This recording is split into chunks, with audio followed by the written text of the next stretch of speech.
پھر اللہ نے غزوہ بدر کا بیان کیا کہ اللہ نے تمہاری مدد کی اس وقت کہ اللہ نے دشمن تمہاری نگاہوں میں تمہیں تھوڑا کر کے دکھایا اور تمہیں دشمن کی نگاہوں میں بڑھا کے دکھایا، حالانکہ ادھر 313 تھے اور سامنے 1000 تھے۔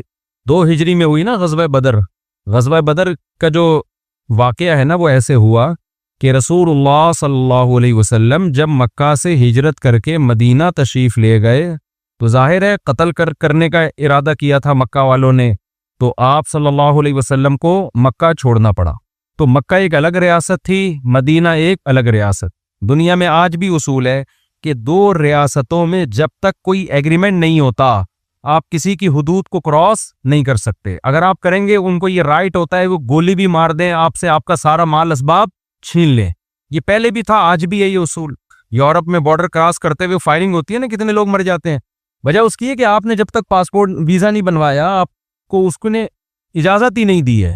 تو پہلے زمانے میں بھی یہ اصول تھا کہ آپ کے درمیان جب تک کوئی ایگریمنٹ نہ ہو ایک ریاست دوسری ریاست کے لیے وہ اس کی پرمیشن کے بغیر اس میں داخل نہیں ہو سکتی تھی۔ رسول اللہ صلی اللہ علیہ وسلم مدینہ طیبہ میں آپ کو اطلاع ملی کہ ابو سفیان شام سے قافلہ لے کر مکہ مکرمہ کی طرف جا رہا ہے، تجارتی قافلہ۔ تو نبی صلی اللہ علیہ وسلم نے ارادہ کیا اس تجارتی قافلہ پہ ہم کیا کرتے ہیں، حملہ کرتے ہیں، کیونکہ کوئی ایگریمنٹ تو ہے نہیں، دشمن ملک ہے، اس کی دشمن فوج ہے۔ تو آپ صلی اللہ علیہ وسلم نے صحابہ کو تیار کیا کہ اطلاع مل گئی کہ بھائی ہم نے کیا کرنا ہے، اس قافلے پہ گوریلا وار کرنی ہے اور یہ ہم نے اپنے قبضے میں لے لینا ہے، کیونکہ مجبور کس نے کیا تھا ان حالات پر، جو معاشی تنگی کا مسلمان شکار تھے۔ اس تنگی کا شکار کرنے والے کون تھے، اس میں مبتلا کرنے والے کون تھے، مکہ والے تھے نا۔ آج بہت سے لبرل لوگ اس واقعے پر اعتراض کرتے ہیں کہ یہ کیا بات ہے بھائی، تجارتی قافلہ جا رہا تھا تو جانے دیتے، اس پہ شبخون مارنے کی کوشش کیوں کی، اس کو چھیننے کی کوشش کیوں کی۔ تو سوال یہ پیدا ہوتا ہے کہ آج آپ کسی ملک کے بارڈر میں جاؤ نا، اس ملک کی آرمی کو وہ پوچھے گی آپ سے بھائی کوئی کارڈ ہے، آپ کا کوئی کارڈ نہیں ہے، پھر ان سے بولو کہ آپ حقوق انسانی ہیومن رائٹس کا خیال کرتے ہوئے اس کو پروٹوکول دے کے تمیز سے کیا کر دو، رخصت کر دو۔ ایسا کہیں بھی نہیں ہوتا، کیونکہ یہ جنگ سمجھی جاتی ہے۔ اور پھر ان حالات پر مجبور کس نے کیا، مشرکین مکہ نے۔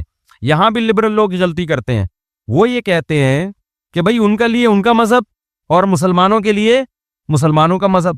تو ہم بھی تو یہی کہتے ہیں، رسول اللہ صلی اللہ علیہ وسلم نے مکہ میں 13 سال کوئی ڈنڈے کے زور پہ تھوڑی کسی کو اسلام کی دعوت دی ہے، آپ نے بتایا بھائی یہ راستہ غلط ہے۔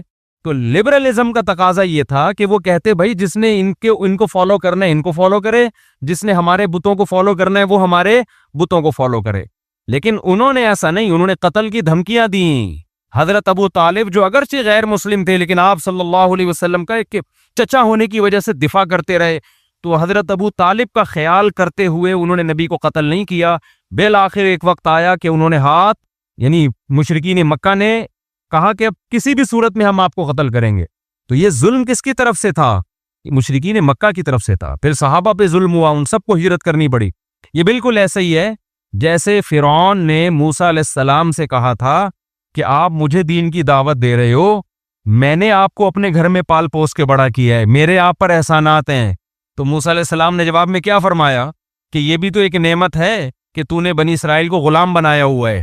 کیا مطلب کہ اگر تو بنی اسرائیل کو غلام نہ بناتا، اس کے بچوں کو قتل نہ کرتا، تو میری ماں مجھے کبھی صندوق میں ڈالنے پر مجبور نہ ہوتی، اور نہ میں تیرے محل میں آتا اور نہ تیرے محل میں تربیت پاتا۔ یہ جو تربیت پر میں مجبور ہوا ہوں کہ تیرے محل میں پلوں بڑھوں، تو یہ بھی تو تیری حرکتوں کی وجہ سے ہوا ہوں۔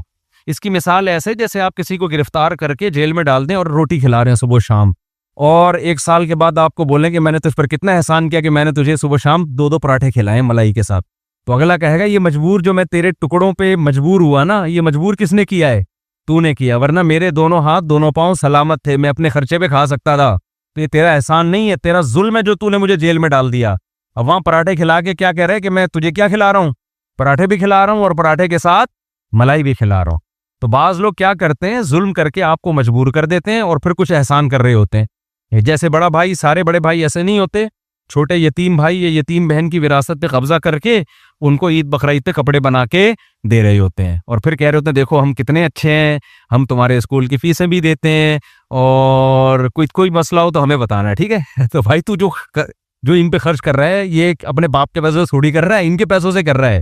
تو یہ بڑے ڈرامے دنیا میں ہو رہے ہیں. خیر، تو رسول اللہ صلی اللہ علیہ وسلم نے ارادہ کیا. دیکھو یہاں بھی نبی اسباب اختیار کر رہے ہیں، یہ بھی چیز سمجھنے کی ہے. آپ نے یہ نہیں فرمایا کہ نہیں ہم مدینہ میں آرام سے بیٹھے رہتے ہیں، کوئی قافلہ جا رہا ہے تو جانے دو، چلو ہمارے اخلاق سے وہ اتنے متاثر ہوں گے، ان کو پتہ چلے گا کہ قافلہ گزر گیا اور پھر بھی مسلمانوں نے کچھ بھی نہیں کہا، اتنا اچھا امیج ہمارا جائے گا. بھائی آپ کا امیج جتنا بھی اچھا جائے، ادھر مدینہ میں لوگ بھوک سے مریں گے. جو حالت کر کے رکھی ہوئی ہے، یہ بےچارے گھروں کو چھوڑ کر آئے ہیں، جو مہاجر صحابہ ہیں قسمہ پرسی میں ان سے ان کا مال چھین لیا گیا، ان کے بچوں کو ان سے جدا کر دیا گیا. تو اللہ سے دعائیں مانگیں، لیکن جہاں اسباب کا موقع ملے وہاں اسباب ترک نہیں کرنا ہے. تو آپ نے حکم دیا بھائی تیاری کرو، حکم دیا کیا کرنا ہے؟ تیاری کرو. ہم نے حملہ کرنا ہے. یہ جو تجارتی قافلہ جا رہا ہے 313 یا 312 افراد کو لے کر، چونکہ وہ قافلہ تو بہت بڑا تھا، مگر ظاہر ہے وہ جنگ کے لیے تو نہیں جا رہا تھا، وہ تو تجارت کے لیے تھا. تو آپ صلی اللہ علیہ وسلم کا خیال یہ تھا کہ 313 افراد ہمارے لیے اس پر حملہ کرنے کے لیے بہت ہیں. کوئی فوج تھوڑی ہے، کوئی آرمی تھوڑی ہے لڑنے کے لیے جو آ رہی ہے. تو آپ نے اس چیز کو سیکرٹ رکھا کہ بھئی ان کو پتہ نہ چلے، اور ہم جا کے حملہ کرتے ہیں اور ان سے تجارتی مال چھین لیتے ہیں. لیکن اللہ کچھ اور ہی چاہتا تھا. اللہ یہ چاہتا تھا یہ بڑی جنگ ہو. یہ کیا ہو؟ بڑی جنگ. اگر پہلے سے یہ پتا چل جاتا نا کہ ابو جہل مکہ سے 1000 کا لشکر لے کر آ جائے گا، تو آپ صلی اللہ علیہ وسلم پھر ارادہ نہ کرتے. کیوں؟ یہ بھی سمجھنے کی بات ہے. اسلام نے ہمیں جنگ میں بھی اسباب اختیار کرنے کا حکم دیا ہے. اپنے سے کئی گنا زیادہ طاقتور سے ہمیں پنگا لینے کی اجازت اسلام نے نہیں دی ہے. یہ اس لیے کہہ رہا ہوں، آج بہت سے نوجوان سر پھرے، وہ بس یہ کہتے ہیں اڑ جاؤ، پھاڑ دو، بھوڑ دو، توڑ دو، یہ کر دو، اللہ کی مدد آئے گی، 313,000 پہ غالب آ سکتے ہیں تو ہم نہیں آ سکتے. بھائی وہ تو اللہ نے کر دیا تھا، ورنہ جو آیتیں ہم نے آج پڑھی ہیں نا انہی میں آیا ہے کہ اے ایمان والو، ان یکم منکم مئۃ یغلبوا مئتین، میرا وعدہ ہے کہ 100 ہوگے تو 200 پہ غالب کروں گا، 1000 ہوگے تو 2000 پہ غالب کروں گا. کیا مطلب؟ اس سے کم میں میرا وعدہ نہیں ہے. آدھا کام اسباب سے ہوگا، آدھا تمہاری ایمانی طاقت سے ہوگا. اگر آدھے سے بھی کم ہو پھر اللہ کی طرف سے کوئی ذمہ داری نہیں ہے، پھر شکست بھی ہو سکتی ہے. اسی لیے تمام فقہا کا اتفاق ہے کہ آپ اگر خود کسی ملک پہ کسی دشمن پہ اٹیک کر رہے ہیں تو یہ آپ کے لیے شرعاً اس وقت تک جائز نہیں ہے جب تک آپ کے پاس ان کی طاقت کی نسبت کم سے کم آدھی طاقت نہ ہو. آدھی سے کم ہے تو پھر آپ کو پنگا لینے کی اجازت نہیں ہے، کیونکہ آپ پھر خودکشی کہلائے گی. یہ نہیں، یہی بات میرا خیال ہے. اس کی مثال ویسے بھی ہے نا، 10 آدمی آپ سے لڑنے کے لیے آ رہے ہیں، آپ نے کہا نعرہ تکبیر لگا کے میں سب سے لڑوں گا. فلم میں تو لڑ لو گے آپ، فلم میں پاکستانی فلم ہوگی تو 20 سے بھی لڑ لو گے، انڈیا کی ہوگی تو 10 سے لڑ لو گے، انگریزوں کی ہوگی تو 2-4 سے زیادہ سے. لوگ کہتے ہیں ہم بھی بچپن میں اللہ معاف فرمائے دیکھی تھی، توبہ کر لی تھی، تو اس میں دکھاتے تھے، پاکستانی میں دکھاتے تھے کہ دشمن وہاں کھڑا ہے، مکہ آپ نے یہاں سے مارا تو وہیں سے گر گیا جا کے نا، اور 25-30 آدمی اور لڑک گئے. انڈیا میں تھوڑا اور ریئلٹی دکھاتے تھے اور انگریزوں میں تھوڑا اور زیادہ دکھاتے تھے. تو یہ فلموں میں تو بہت ہوتا ہے اس طرح، لیکن گراؤنڈ ریئلٹی کو دیکھ کر جو اسلام نے حکم دیا ہے کہ آپ کو حکومت کے خلاف بغاوت کی بھی اجازت نہیں ہے جب تک کہ آپ کے پاس اسباب کی دنیا میں اتنی پاور نہ ہو کہ اسباب کی دنیا میں آپ کو غالب گمان ہو کہ ہم اس پہ قبضہ کر لیں گے. پہلی شرط. دوسری شرط کہ قبضہ کر کے اس ظلم کو ختم بھی کر دیں گے، اتنی افرادی قوت ہمارے پاس ہے کہ وہ نظام کو کنٹرول بھی کر لیں گے. ورنہ ایسا نہ ہو کہ آپ نے قبضہ کیا اور اس کے بعد آپ کے پاس ملک سنبھالنے کے لیے لوگ ہیں نہیں، اور اس کا فائدہ اٹھا کے کسی ملک دشمن نے آپ پر حملہ کر دیا. یہ ایسا ہی ہے جیسے آپ نے ایک پھل کاٹا، نیچے ٹوکری آپ کے دشمن نے رکھی ہوئی ہے، وہ کاٹا اور وہ پھل لے کے نکل لیا. تو اسلامی ملکوں میں یہ بھی بڑا مسئلہ ہے. بہت سے لوگ بغاوت کی باتیں کرتے ہیں. بھائی آپ نے اگر اسلامی ملکوں میں آج بغاوت کی، رزلٹ آپ کے حق میں نہیں آئے گا، بلکہ رزلٹ کوئی اسلام دشمن قوتیں اٹھائیں گی، اس کا فائدہ ان کو فائدہ ہو جائے گا، اس کا آپ کو نہیں ہوگا فائدہ. تو یہ تمام گراؤنڈ ریئلٹی کو شریعت نے سامنے رکھنے کا حکم دیا ہے. یہ بار بار میں اس لیے وضاحت کر رہا ہوں کہ غزوہ بدر کے واقعے میں لوگ کہتے ہیں یار وہ بھی تو صرف 313 تھے اور ان کے پاس تو اسلحہ بھی نہیں تھا, جب وہ 1000 پہ غالب آ سکتے تو ہم کیوں نہیں آ سکتے؟ تو وہ نبی نے کا ارادہ لڑائی کا نہیں تھا. نبی کا ارادہ کیا تھا؟ اس تجارتی قافلے پہ حملہ کرنے کا. لیکن اللہ نے خود قرآن میں کہا کہ ہم کچھ اور چاہتے تھے. ہم چاہتے تھے اسلام کا ایک معجزہ دنیا کے سامنے ظاہر ہو جائے اور صحابہ کو موٹیویشن ملے کہ کتنے کمزور تھے, اللہ نے تمہارے نہ چاہتے ہوئے بھی تمہیں بہت بڑی طاقتور جماعت سے لڑا کے تمہیں فتح دے دی ہے. تو صحابہ کا جذبہ اس سے کیا ہو گیا؟ بڑھ گیا. تو اب ہوا یہ کہ ابو سفیان کو پتہ چل گیا کہیں سے کہ بھئی یہ قافلہ جو ہے نبی صلی اللہ علیہ وسلم 313 کہیں مخبریاں پہلے بھی ہوتی تھی, آج بھی ہوتی ہیں, ادھر کی ادھر کی, یہ چلتا ہے. کہیں سے مخبری ہو گئی. ابو سفیان نے فوراً مکہ مکرمہ میں ابو جہل کے پاس قاصد بھیجا اور کہا کہ بھئی ہمارا تجارتی قافلہ آ رہا ہے, کروڑوں روپے کا, اربوں روپے کا مال ہے, اور محمد صلی اللہ علیہ وسلم نے اپنے ساتھیوں سمیت اس قافلے پہ حملہ کرنے کا ارادہ کیا ہے, فوراً ہماری مدد کے لیے پہنچو. سمجھتے ہیں؟ ادھر ابو جہل نے تیاری شروع کر دی. بڑے بڑے جو عرب کے سردار تھے نا, انہوں نے بھی تیاری شروع کر دی. کچھ سردار ایسے تھے جن کو یہ تھا کہ اس جنگ میں ہم پٹ بھی سکتے ہیں طبیعت سے ٹھیک ہے نا, کیونکہ وہ نبی کو 13 سال دیکھ چکے تھے. دل میں ان کا یہ تھا کہ یہ انہوں نے زندگی بھر کبھی جھوٹ نہیں بولا, یہ سچے نبی ہیں, لیکن قوم پرستی اور باپ دادا کی اندھی تقلید کی وجہ سے آپ پر ایمان نہیں لائے. تو وہ چاہ رہے تھے کہ ہم نہ جائیں. 3 مشہور سرداروں کے نام آتے ہیں کہ 3 بڑے سردار تھے, تو ان کا پروگرام بنا کہ ہم پتلی گلی سے نکل لیتے ہیں. ابو جہل نے سب سے بڑا اس میں کردار کیا, سب کو جا کے غیرت کے تانے دیے, تم لوگ غیرت نہیں ہے, قوم کا کس کے لیے لڑنے کا جذبہ نہیں ہے, اس طرح کے تانے دے کے نا سب کو جنگ کے لیے تیار کیے. ادھر یہ ہوا کہ جب ابو سفیان کو پتا چلا نا کہ یہ نبی نے ارادہ کر لیا ہے, تو اس نے راستہ تبدیل کر دیا. راستہ تبدیل کر کے وہ بخیر و عافیت کہاں پہنچ گیا؟ مکہ. وہاں جا کے بہت سے سمجھدار لوگوں نے مشورہ دیا کہ بھائی اب ہمیں جنگ کرنے کی ضرورت نہیں, ہمارا مقصد تھا تجارتی قافلے کی حفاظت کرنا, وہ بخیر و عافیت آ گیا ہے, تمیز سے آرام سے ہنسی خوشی زندگی گزارو, مسلمانوں سے خامخواہ میں پنگا لینے کی کوشش بولو نہیں کرو. اس میں سب سے بڑا کردار تھا ابو جہل کا. وہ طاقت اور تکبر میں نا کہ نہیں اب تو موقع ملا انتقام لینے کا, یہ لوگ بدر کے مقام پہ پہنچ رہے ہیں تو ہم اب ان کو 313 افراد کو واپس جانے نہیں دیں گے, اب ہم ان کو گھیر کے قتل کریں گے. تو 1000 کا لشکر لے کے بہت سے لوگوں کو اس نے نا پن کر کے جو پیچھے رہنا چاہتے تھے, عرب کے بڑے سردار تھے, ان کو ڈر تھا. ایک تو ان میں ایسا تھا جس کے بارے میں اس کے غلام نے اس کو بتایا کہ میں نے نبی صلی اللہ علیہ وسلم سے سنا ہے کہ تو نبی کے ہاتھوں قتل ہوگا. اس کو نا یہ پیشگوئی کھا رہی تھی کہ یار یہ میرے غلام نے پیشگوئی کی ہے کہ اس نے نبی سے سنا ہے اور محمد صلی اللہ علیہ وسلم نے آج تک جھوٹ نہیں بولا, تو اس کو اپنی موت نظر آ رہی تھی. خیر یہ لوگ نکلے ہیں, تو اب کیا ہوا ہے کہ یہ بدر کے مقام پہ پہنچ گئے. اب صحابہ کے پاس واپسی کا آپشن ختم, اب تو جا ہی نہیں سکتے واپس, اب سوائے اس کے کہ اس سے لڑے, اس لشکر سے جو تعداد میں زیادہ, اسلحے میں زیادہ, تو اسباب کی دنیا میں ممکن نہیں تھا. لہذا نبی صلی اللہ علیہ وسلم نے صحابہ کرام کو جمع کر کے ان کے سامنے آپ نے خطاب کیا. تو زید ابن ارقم رضی اللہ تعالیٰ عنہ نے آپ وہ انصاری صحابی تھے, حالانکہ مہاجر نہیں تھے, انہوں نے عرض کیا یا رسول اللہ, ہم بنی اسرائیل, کیونکہ مسئلہ یہ ہے نا کہ بہت تھوڑے سے ہیں, اسلحہ بھی نہیں ہے, تو کیسے لڑیں, یہ تو پوری تیاری کے ساتھ آئے ہوئے ہیں, عملاً تو ممکن نہیں ہے, لیکن آپ کے پاس اب کوئی آپشن بھی نہیں ہے. تو زید ابن ارقم رضی اللہ تعالیٰ عنہ نے عرض کیا یا رسول اللہ, ہم یہاں سے بھاگیں گے نہیں, اور ہم بنی اسرائیل کی طرح ہرگز نہیں ہیں جنہوں نے حضرت موسیٰ سے کہہ دیا تھا کہ آپ جائیں اور آپ کا رب جائیں, دونوں لڑیں, انا ہاہنا قاعدون, ہم یہیں بیٹھ کے تماشا دیکھیں گے. نا نا نا نا نا, ہم آپ کے ساتھ خون کے آخری قطرے تک لڑیں گے. آپ ہمیں اگر آگ میں چھلانگ مارنے کا حکم دیں, ہم اس میں بھی چھلانگ مار دیں گے. ایسے موقع پہ جب اپنے ساتھیوں کی طرف سے ایسی بات اور ایسا جذبہ ہونا, تو یہ کوئی چھوٹی بات نہیں ہوتی. نبی صلی اللہ علیہ وسلم اس قدر خوش ہوئے, بہت خوش ہوئے. پھر باقی صحابہ نے بھی اسی طرح کے الفاظ کہے کہ ہم لڑیں گے آپ کے ساتھ. حضرت ابو بکر, حضرت علی. اب ہوا کیا ہے کہ جب جنگ شروع ہوئی ہے, اچھا ان 313 میں زیادہ تر مہاجر صحابہ تھے, انصار کم تھے. اب جب جنگ شروع ہوئی ہے نا, تو عرب میں یہ دستور تھا کہ دونوں طرف کی فوجیں جب آمنے سامنے کھڑی ہوتی تھیں تو بعض دفعہ قوم کے جو بہادر ترین لوگ ہوتے تھے نا وہ پہلے نکل کے آتے تھے سامنے.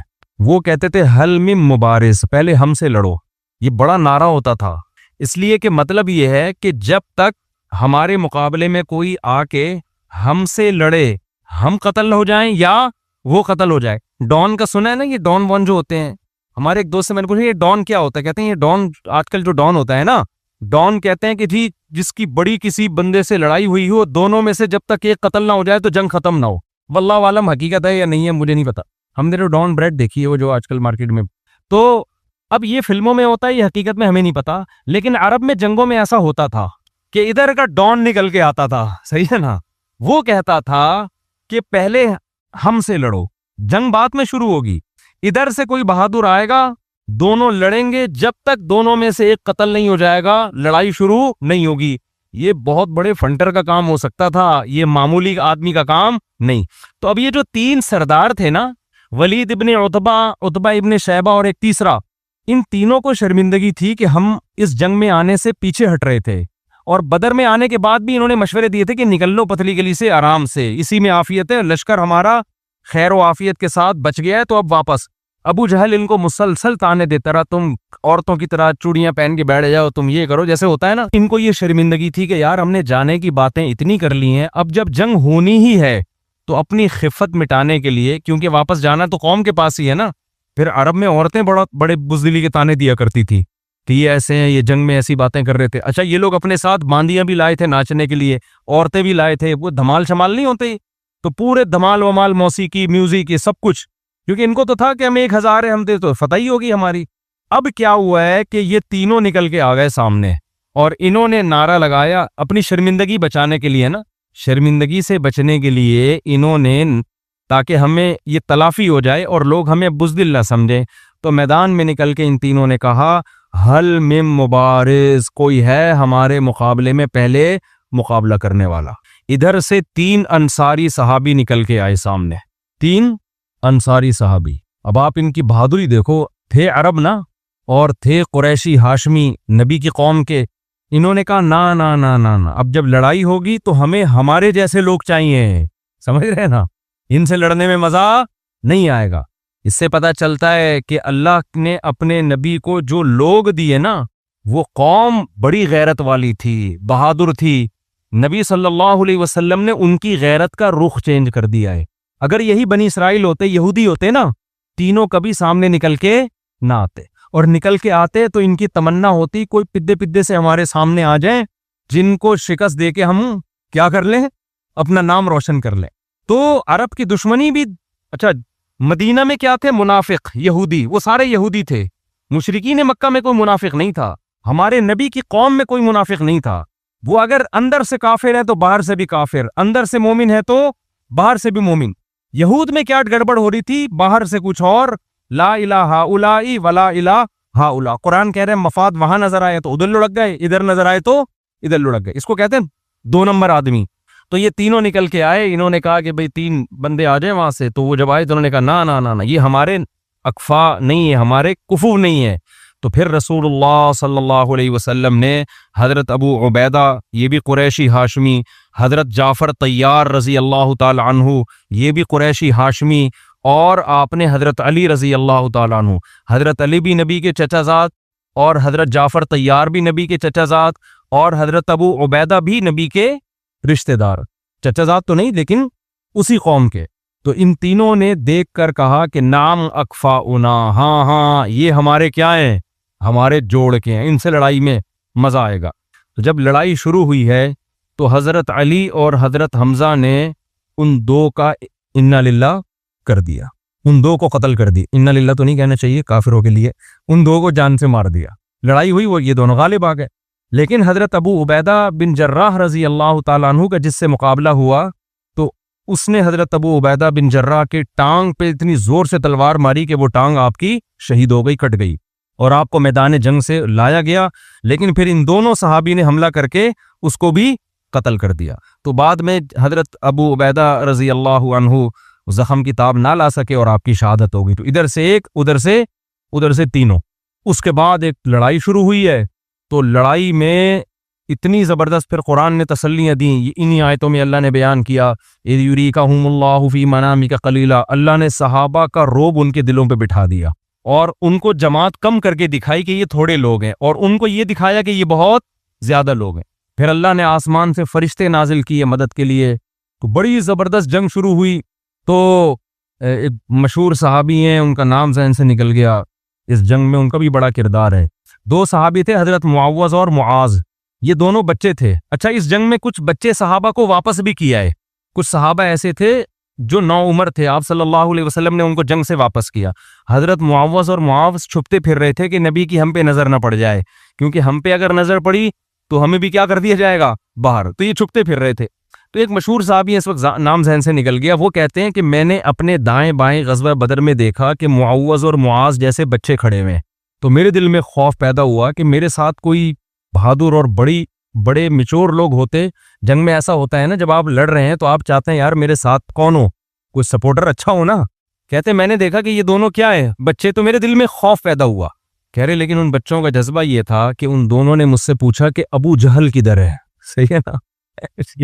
انہوں نے مجھ سے کیا پوچھا، جیسے ہمارے دور کے بچے ہوتے ہیں مجھ سے انکل ابو جہل کہاں ہے، ہمارے دور میں کوئی ہوتا ہے نا انکل کہتے ہیں نا بڑوں، ابو جہل کہاں ہے؟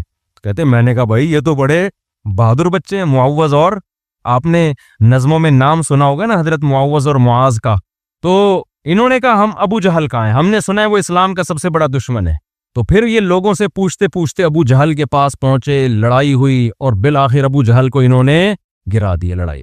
ابو جہل زخمی حالت میں، یہ نہیں قتل نہیں کر سکے اس کو یہ، اور ان کا بھی بازو کٹ گیا، غالباً معوذ یا حضرت معاذ رضی اللہ تعالیٰ عنہ کا بازو کٹ گیا، تو نبی صلی اللہ علیہ وسلم کا معجزہ ظاہر ہوا، آپ نے وہ بازو لگایا اور وہ بازو جڑ گیا۔ یہ جو ابو جہل تھا نا، جب یہ جنگ میں زخمی ہو کے نیچے گرائے تو حضرت عبداللہ ابن مسعود رضی اللہ تعالیٰ عنہ، یہ بہت دبلے پتلے صحابی تھے، ان کی پنڈلیاں اتنی باریک تھیں کہ یہ شلوار ٹخنوں سے اوپر اٹھاتے، اس سے زیادہ نہیں اٹھاتے تھے۔ وجہ اس کی یہ تھی، کہتے مجھے شرم آتی تھی اپنی پنڈلیاں دکھاتے ہوئے، اتنی باریک پنڈلیاں تھیں۔ تو یہ تھے بھی غریب مسکین، یہ اصحاب صفہ میں سے تھے جن کے بارے میں آتا نا غربت کی وجہ سے پورے کپڑے نہیں ہوتے تھے پہننے کے لیے، تو یہ بڑے مسکین صحابی تھے۔ انہوں نے جب دیکھا کہ ابو جہل جو ہے یہ پڑا ہوا ہے زخمی تڑپ رہا ہے، تو یہ اس کے سینے پہ جا کے بیٹھ گئے اس کی گردن کاٹنے کے لیے۔ تو وہ ابو جہل ان سے کیا کہتا ہے کہ ابن مسعود آج تو بہت اونچی جگہ پہ بیٹھا ہے، یعنی مرتے ہوئے بھی کم بخت کس قدر تکبر، کہ آج تو ایک سردار کے سینے پہ بیٹھا ہے بہت اونچی جگہ پہ۔ اور پھر کہنے لگا کہ میری گردن کاٹنا تو ذرا نیچے سے کاٹنا، تاکہ پتہ چلے کسی سردار کی گردن ہے، جب کٹے گی نا تو گردن دیکھ کے پتہ چلے کسی عرب سردار کی گردن ہے۔ حضرت عبداللہ بن مسعود نے اس کی گردن کاٹی اور رسول اللہ صلی اللہ علیہ وسلم کی خدمت میں لے جا کے رکھ دی۔ آپ صلی اللہ علیہ وسلم سجدے میں گر گئے اور آپ نے فرمایا اللہ نے اس امت کے فرعون کو قتل کر دیا۔ اتنا خوش ہوئے آپ صلی اللہ علیہ وسلم، کیونکہ اس نے بہت فساد مچایا تھا۔ 13 سال مکہ میں نبی صلی اللہ علیہ وسلم کو تکلیف دینے کا کوئی موقع اس نے اپنے ہاتھ سے چھوڑا نہیں تھا۔ تو بالآخر لڑائی ہوئی ہے اور ان کے 70 بندے قتل ہو گئے اور 70 گرفتار ہو گئے۔ گرفتار میں بھی بڑے بڑے حضرت عباس جو نبی کے چچا تھے وہ بھی مشرکین مکہ کے ساتھ جنگ میں تھے۔ دیکھو چچا بھتیجوں کی لڑائی ہو رہی ہے، کزنوں کی لڑائی ہو رہی ہے، اس سے پتہ چلتا ہے اسلام قوم پرستی کے حق میں بالکل بھی نہیں ہے۔ اگر ہمارے نبی نے عربوں کی خاطر یہ جنگ کی ہوتی، عربیت کو دنیا میں پھیلانے کے لیے، عربوں کی حکومت کو قائم کرنے کے لیے، عرب کو دنیا کا بڑا بنانے کے لیے، تو آپ کی تلوار سب سے پہلے عرب کے خلاف نہ اٹھتی، آپ کی تلوار سب سے پہلے عربوں کے خلاف، پھر عربوں میں بھی قریشیوں کے خلاف جو عربوں میں سب سے افضل، پھر قریشیوں میں بھی ہاشمی کے خلاف جو آپ کی قوم کے لوگ تھے، آپ کے چچا زاد، آپ کے چچا، آپ کے رشتہ دار۔ اور آج ہماری جنگ ہوتی کس کے نام پہ ہے؟ قوم پرستی کے نام پہ۔ آپ پنجابی ہو، آپ پٹھان ہو، آپ مہاجر ہو، آپ سرائکی ہو، اللہ کی قسم قیامت میں اللہ کو ان ناموں سے کوئی دلچسپی نہیں ہے۔ ہمارے ایک دوست تھے، میں نے ان سے کہا آپ کی قوم میں ایک بری رسم ہے، یہ چھوڑ دو۔ وہ عالم بھی تھے، میرے شاگرد تھے، میں نے کہا یار جا کے اپنی قوم کو سمجھاؤ یہ اس رسم سے، اور بھائی فن والے بیٹھے ہوئے خیریت سے تو یہ ٹھیک ہے اوکے۔ تو میں نے ان سے کہا کہ ہمارے بچے نا دیکھ رہے ہوتے ہیں یہ بیٹھ کے، جب موقع ملتا ہے فن لے کے بیٹھ جاتے ہیں بچے۔ تو ان کو میں نے ویڈیو بنا کے دیکھی بھیجی فن والوں کو، میں نے کہا یار یہ دیکھو ہمارے بچے کیا کر رہے۔ تو مجھے خوشی اس پر ہوتی ہے چلو وہ بےہودہ پرینک نہیں دیکھ رہے نا. اس زمانے میں نا بچہ اگر آپ کا سگریٹ پی رہا ہے شکر ادا کرو کہ چرس نہیں پی رہا. یہ ایسا زمانہ ہے, صحیح بتا دوں میں, لوگ اس پہ کہہ رہے ہو ہمارا بچہ سگریٹ پی رہا ہے, چرس نہیں پی رہا, اس پہ شکر ادا کرو. ارطغرل ڈرامہ دیکھ رہا ہے اس پہ, تو یہ نہیں کہ ڈرامہ دیکھ رہا ہے, یہ دیکھو کہ کوئی فلم نہیں دیکھ رہا. تو یہ دور ایسا فتنے کا دور ہے, تو ہم اس پہ خوش ہوتے ہیں چلو یار کوئی ایسی چیز دیکھ رہے ہیں. خیر کیا عرض کر رہا تھا میں, ابے کیا بات چل رہی تھی, اتنا قومیت کی, میں جلدی سے وہ بتا دوں نا. وہ میں نے ان سے کہا کہ دیکھو تمہاری قوم میں یہ رسم ہے, آپ عالم ہو, آپ ان کو جا کے سمجھاؤ. انہوں نے کہا استاد جی ہماری قوم میں یہ ہے, ہم کیا کریں, یہ تو ہمارے قوم, یہ تو باپ دادا سے چلی آ رہی ہے, تو یہ ہم نہیں چھوڑ سکتے. میں نے کہا ٹھیک ہے, پھر قیامت کے دن جب اللہ تعالیٰ تم سے پوچھے کہ میں نے قرآن میں حکم تو یہ دیا تھا, تم اس کے خلاف کیوں چلے, تو کہہ دینا اللہ میں چونکہ مہاجر تھا تو اس لیے اس میں ہمارے ہاں ایسا نہیں تھا, یا اللہ میں پٹھان تھا تو پٹھانوں میں ایسا نہیں ہوتا, یا اللہ میں پنجابی تھا تو چونکہ پنجابیوں میں ایسا نہیں ہوتا. تو اللہ اگر کہتے ہو اچھا چلو پنجابیوں کے لیے یہ آیت نہیں نازل ہوئی تھی, پٹھانوں کے لیے نہیں ہوئی تھی, یہ مہاجروں کے لیے سرائکیوں کے لیے نہیں ہوئی تھی, یہ آیتیں تو بس ویسے ہی میں نے نازل کر دی تھیں, اس سے یہ والی قوم خارج تھی. تو اگر اللہ آپ کی اس دلیل سے مطمئن ہو جائے تو بہت زبردست بات ہے یار, یہ تو بڑی خوشی ہوگی پھر ہمیں. اور اگر اللہ ان نعروں سے متاثر نہیں ہوتا تو میں نے کہا بھائی اپنی قوم کو رکھو ایک طرف. اللہ کیا ہے, دیکھو قوم سے محبت ہونا برا نہیں ہے, انسان کو جب اپنا ہم زبان ہم قوم کہیں ملتا ہے تو ایک خوشی ہوتی ہے, یہ تو نیچرل ہے. لیکن قوم پرستی میں اپنی قوم کی ظلم میں حمایت کرنا اور دوسری قوم کی حق میں بھی مخالفت کرنا, یہ اللہ کو عمل پسند نہیں ہے. باقی قوم سے محبت ہونا ہی تو نیچرل ہے. خیر, تو نبی کی تلوار سب سے پہلے کس کے خلاف چلی بدر میں, اپنی قوم کے خلاف. تو 70 بندے پکڑے گئے اور 70 کیا ہو گئے, قتل ہو. یہ ایسا کام ہو گیا جس کی توقع بالکل بھی نہیں تھی کہ یہ کیا ہو گیا. نبی صلی اللہ علیہ وسلم تو وہ تب 313 کو میدان میں لائے ہیں نا, تو اس دوران مسلسل دعاؤں میں مشغول رہے آپ صلی اللہ علیہ وسلم, کیونکہ اس جنگ میں شکست کا بھی اسباب کی دنیا میں امکان بہت تھا نا, اسباب کی دنیا میں. تو صحابہ کرام نے اس بات کا بڑا خیال کیا کہ رسول اللہ صلی اللہ علیہ وسلم کی جان کی ہم حفاظت کریں, ایسا نہ ہو کہ آپ کو کوئی شہید کر دے. تو صحابہ نے باقاعدہ پہرے دیے, نبی کے لیے خیمہ بنایا کہ آپ کے قریب کوئی نہ آئے یہاں.